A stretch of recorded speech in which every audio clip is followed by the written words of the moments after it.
In the early hours of June 5, 1967, the Middle East was holding its breath. The air was thick with tension, and every radio across Israel and the Arab world carried the same message: war was inevitable. For weeks, armies had been mobilizing. Egypt had closed the Straits of Tiran, expelled United Nations peacekeepers, and deployed nearly 100,000 troops in the Sinai Peninsula.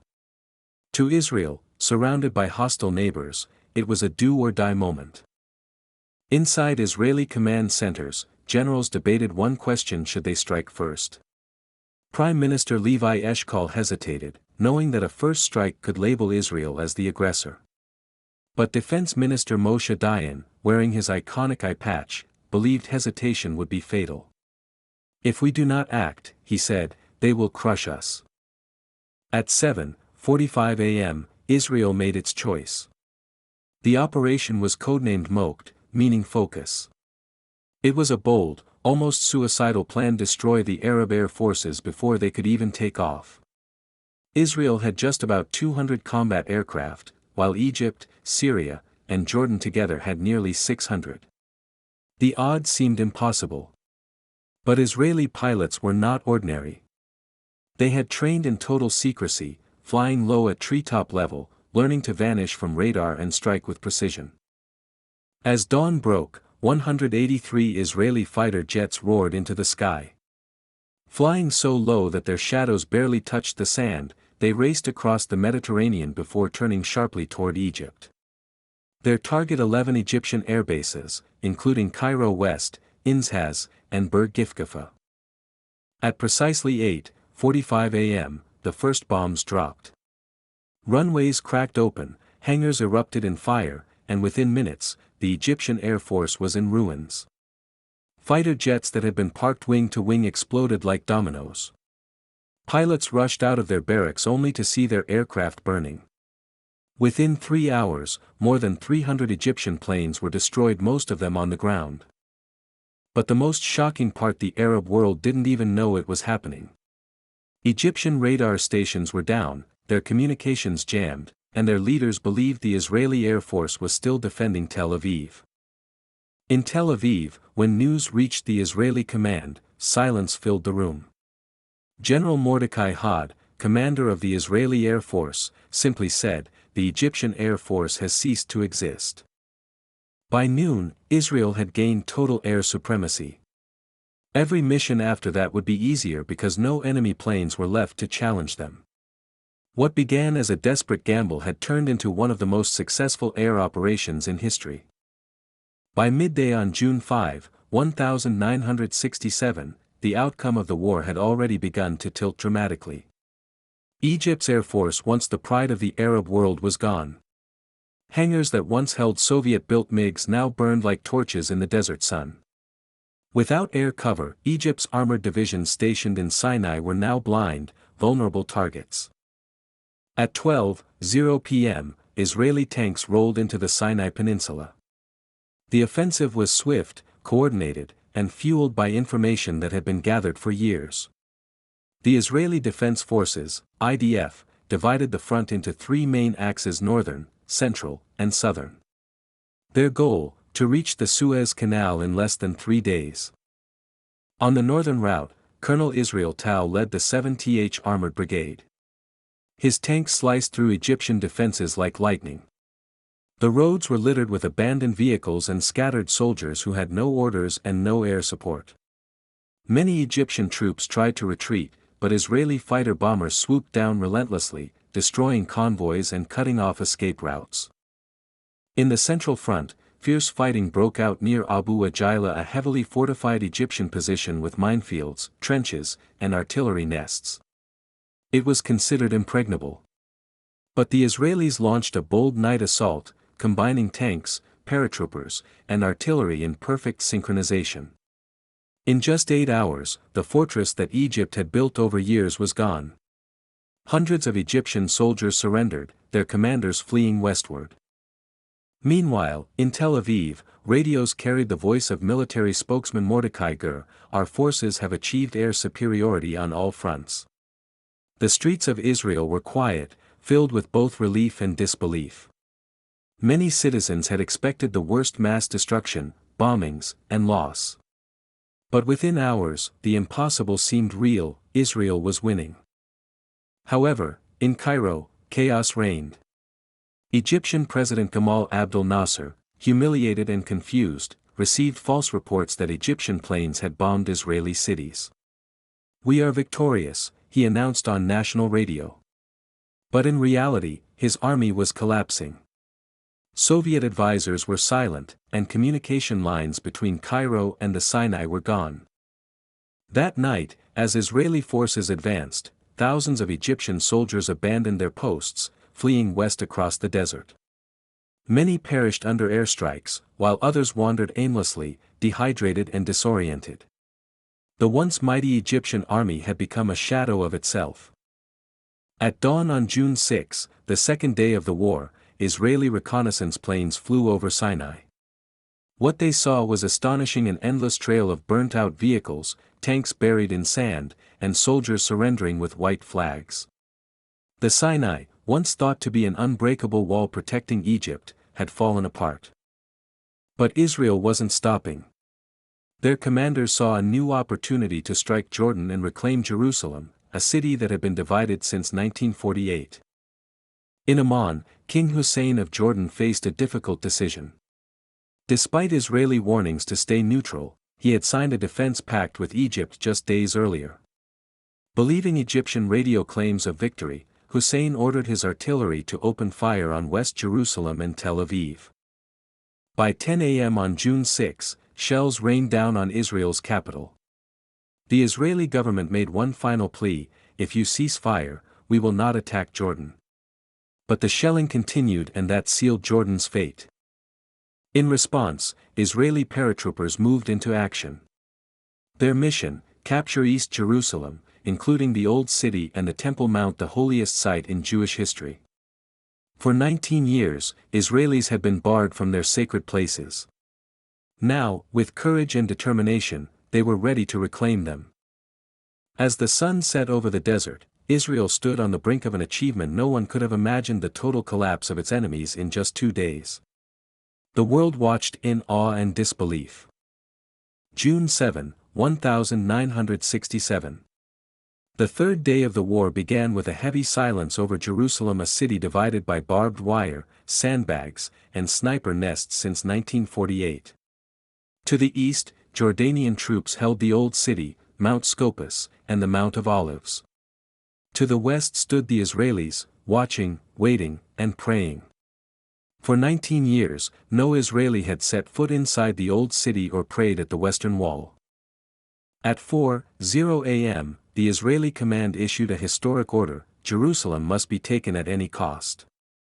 Leading the charge was the 55th Paratrooper Brigade, commanded by Colonel Moshe. His men, young and determined, had been fighting non-stop for 2 days. Exhausted but driven by faith, they prepared for the hardest battle of their lives. The assault began from 3 directions. Israeli troops pushed through the Mandelbaum Gate, broke through the Jordanian defenses at Ammunition Hill, and surrounded the city from the north. The fighting was brutal: close-quarters combat, grenade duels, and snipers hidden in ancient stone walls. Every street, every alleyway became a battlefield. At Ammunition Hill, the Jordanians fought fiercely. They were skilled soldiers, deeply entrenched, and defending their ground with courage. For hours, both sides exchanged fire at point-blank range. The Israeli paratroopers advanced slowly, crawling through trenches filled with smoke and debris. One officer described it as a battle fought inside a tomb. By sunrise, Ammunition Hill was captured, but at a terrible cost. Dozens of Israeli paratroopers lay dead.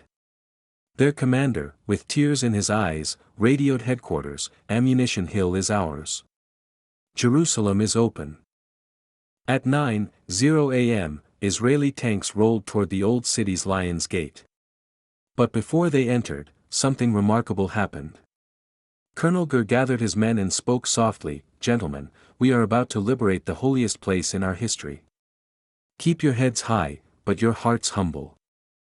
Moments later, the paratroopers stormed through the ancient gates.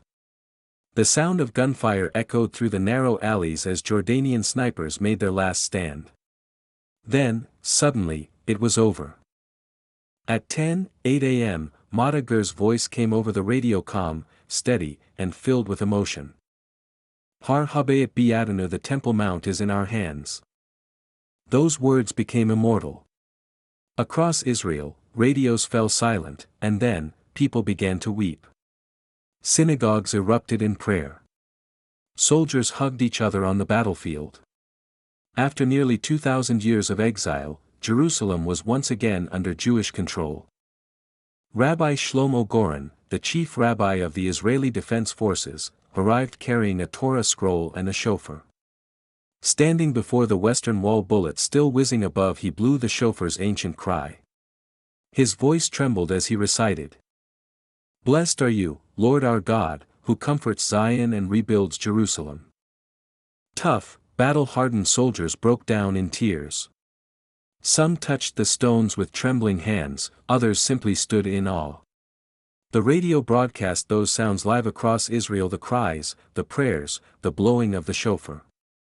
It was a moment that united an entire nation. But while Israel celebrated, the Arab world was in shock.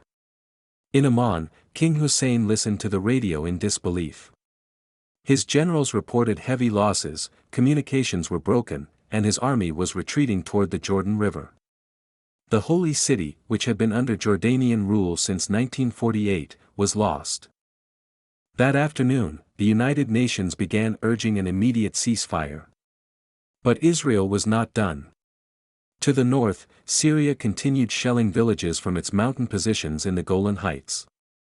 For years, Syrian guns had terrorized Israeli farmers below. Now, with air superiority secured and morale soaring, the Israeli High Command decided the next target would be the Golan Heights. As the sun set over Jerusalem, soldiers rested against the stones of the Western Wall. Some sang softly, others slept where they stood. The city that had divided faiths, nations, and centuries was finally whole again. The war that began with fear was turning into one of the most extraordinary military victories in history. Yet, even as Israelis rejoiced, their leaders knew the hardest battle was still ahead. By June 9, 1967, the war's outcome seemed clear. Egypt and Jordan had been defeated in just a few days, but in the north, Syria still rained artillery fire onto Israeli towns from the towering cliffs of the Golan Heights. For years, Syrian gunners had bombarded Israeli farms and kibbutzim, killing civilians and forcing families to live in bunkers. Now, after victories in Sinai and Jerusalem, the Israeli government decided the time had come to silence those guns forever. The Golan Heights was no ordinary battleground. Rising more than 3,000 feet above northern Israel, it was a natural fortress. Syrian forces had spent nearly 20 years building concrete bunkers, minefields, and gun nests carved into the rock. From their elevated positions, they could see every movement below, every tank, every truck, every soldier. Attacking such a fortress seemed suicidal. But Israel had one advantage: momentum. At dawn on June 9, the order was given. Israeli artillery opened fire with deafening force, unleashing thousands of shells against the Syrian defenses. The ground shook as explosions ripped across the plateau. In the distance, Israeli jets streaked through the morning sky, striking ammunition dumps, communication posts, and supply lines. It was the largest bombardment Israel had ever conducted. Then came the ground assault. Israeli tanks and infantry surged forward toward the steep hills. The soldiers faced a nightmare: narrow paths lined with mines, hidden bunkers, and withering machine gun fire. Every meter of ground was paid for with blood. Syrian soldiers fought fiercely, refusing to retreat. The air was thick with smoke and dust, the sound of engines, gunfire, and shouted commands blending into chaos. At Tel Fahar, one of the most heavily fortified Syrian positions, the battle turned into a brutal contest of willpower. Israeli troops had to climb uphill under constant fire, carrying heavy weapons while dodging grenades and anti-tank shells. Many fell before reaching the first line of trenches. But those who made it fought like lions, clearing bunkers with grenades, flamethrowers, and bayonets. The fighting was so intense that commanders lost contact with their units. For hours, the battlefield was a maze of explosions and hand-to-hand combat. By afternoon, Tel Fahir was finally captured, but at enormous cost. Dozens of Israeli soldiers lay dead on the rocky slopes, their faces blackened with dust and smoke. Yet their sacrifice broke the Syrian line. Nearby strongholds like Tel Azaziat and Bania soon fell as Israeli armor punched through the defenses. The impossible had happened, the fortress of the Golan Heights was collapsing. Syria's high command, watching in disbelief from Damascus, realized the front was lost. Radio stations tried to maintain morale, announcing a strategic withdrawal, but chaos ruled. Soldiers abandoned their posts, fleeing toward the capital. By nightfall, Israeli units were advancing deep into Syrian territory, capturing key crossroads and overlooking the plains beyond. On the morning of June 10, after a final wave of Israeli airstrikes, the Syrian army crumbled. At 6:30 p.m., a ceasefire was declared. The six-day war was over. In just 6 days, Israel had achieved one of the most astonishing military victories in modern history. Against overwhelming odds, surrounded by three powerful enemies, it had destroyed the air forces of Egypt, Jordan, and Syria, captured the Sinai Peninsula, Gaza Strip, West Bank, East Jerusalem, and now, the Golan Heights. The borders of Israel had expanded threefold. But victory came at a price. Nearly 800 Israeli soldiers had been killed, and thousands more wounded. On the Arab side, over 20,000 were dead, and countless civilians displaced.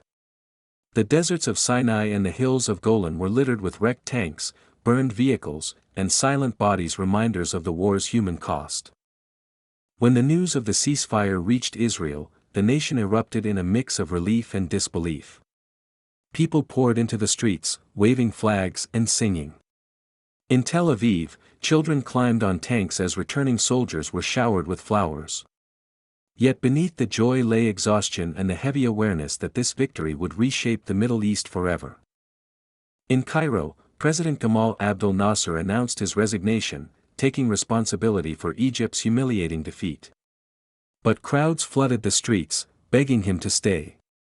In Amman, King Hussein mourned the loss of Jerusalem and the West Bank, calling it the darkest day in Arab history. In Damascus, the government vowed revenge and began secretly planning for the next conflict. The Arab world, once united in the dream of Israel's destruction, was now united in grief and anger. Internationally, the Six-Day War stunned observers. Military strategists compared it to Germany's blitzkrieg of World War II, lightning fast, precise, and devastating. But unlike past wars, this victory was driven by necessity, not conquest. Israel had fought to survive and in doing so, redrew the map of the Middle East. Yet victory also brought new dilemmas. The captured territories included millions of Palestinians now under Israeli control. The United Nations passed Resolution 242, calling for Israel to withdraw from the occupied lands in exchange for peace. Israel, though proud of its triumph, faced growing international pressure and moral questions that would echo for decades. For the soldiers who fought it, the Six-Day War became a legend, a story told and retold through generations. They remembered the smell of the desert, the roar of jets, and the silence after the last shot. Some never spoke of it again, others carried it in their hearts like a badge of honor and sorrow. And for the world, those 6 days in June 1967 changed everything. They reshaped alliances, birthed new conflicts, and turned a small nation's fight for survival into a defining moment of modern history. When historians look back, they see more than just a war. They see a message about courage under fire, about the power of unity, and about how, sometimes, a single week can alter the fate of generations. The dust settled over Sinai, Jerusalem, and the Golan Heights. The guns fell silent. But the echoes of that war, the pride, the pain, the triumph, and the tragedy would continue to shape the Middle East for decades to come.